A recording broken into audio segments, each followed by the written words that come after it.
Kita akan teruskan dengan peserta kita yang keempat, iaitu Saudari Emma Nur Laila, pelajar tingkatan 3 daripada Sekolah Menengah SAINS Selangor. Dengan segala hormatnya, dipersilakan. Subhanallah. Thank you to the host, to the people here today, the judges, the wise timekeeper, and everyone present here today.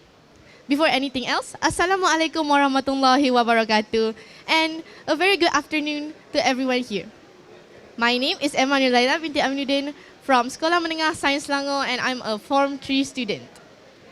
Before anything else, I would like to ask everyone a question. Have you ever been through the trouble of adjusting to economical changes? For example, the rise of prices in your basic necessities, such as food, clothes, and shelter. I am willing to bet that more than the half of the people here has been through that problem, and me, myself, is included. So, no matter what the problem is, the solution is the one that matters. How do you, everyone here, adapt to this problem? My topic for today is the cost of living, of impacts on public welfare. Today, I will discuss how our living expenses will affect the economy. I will discuss how our living expenses will affect the economy, ourselves, and how we as a society should overcome this problem. So, first of all, I want everyone to ask themselves, have I ever did anything to overcome this problem on my own? Have I ever find an initiative to do it? And how does this affect me?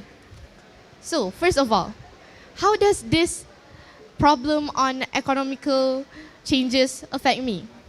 First is the affordability and managing your basic necessities.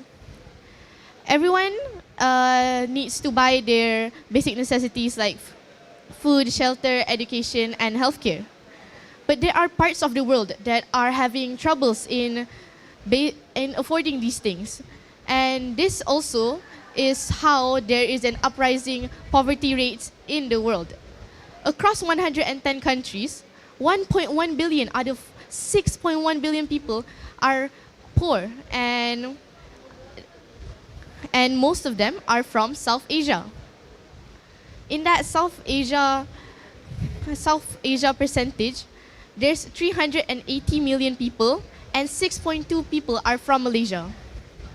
So, ladies and gentlemen, I want everyone to go ahead and think for themselves. How am I going to see this point of view through other people's eyes? There's people that struggles with social issues such as blending into the community with their managing finances. They are managing their finances and having trouble with blending with people who are succeeding, their family members who are well off better than them. They also have trouble fending for themselves when they are getting robbed or things like that. When they cannot blend in, they cannot fend for themselves, they will have trouble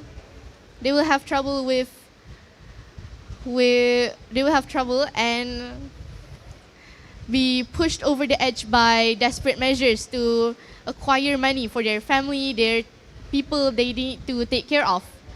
They will be forced to do things like robbing, stealing, etc. that will increase the rate of crime in Malaysia also.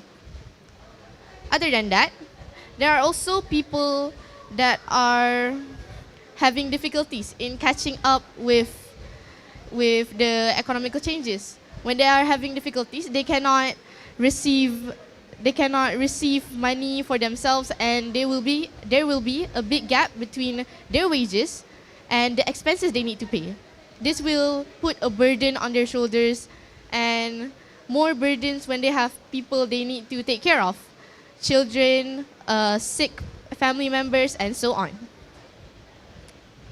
So, how do we get over this problem? How do we try to incorporate these good values into our lives and make our finance more manageable. There are things such as Menurama, as we mentioned, the Menurama that gives more financially available options for people that are unable to afford other ready-made foods. There are also things such as food baskets that are implemented in universities to give food baskets that are implemented in universities to give the university students that are struggling with their finances. So this is the another thing that everyone needs to ask themselves. How will I overcome this problem as a society, as a community? We all need to take care of each other to bring our economy up for our country. There's things such as giving each other educational programs for the lesser privileged people, educational programs on managing money, budgeting, saving, and things like that.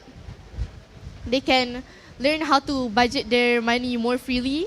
They can manage money more according to their needs, and they can also provide more for their families.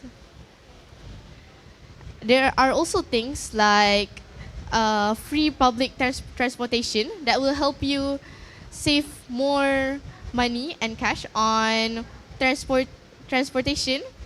Like there are transportation that you need to pay, like taxi, Grab, and so on. But there are also things like the smart bus, and maybe you want to practice a more healthy lifestyle and walking, jogging to your preferred destination. There's also a part of the community that has been struggling and risen up to their own accord to help each other in achieving a more stable income. There's support networks that will create an organization and help people within that organization to manage their businesses and share their own resources, money, to create their local managements. So, for that last point, that is my closure for my speech today. Thank you everyone for listening, and that's it from me. Thank you.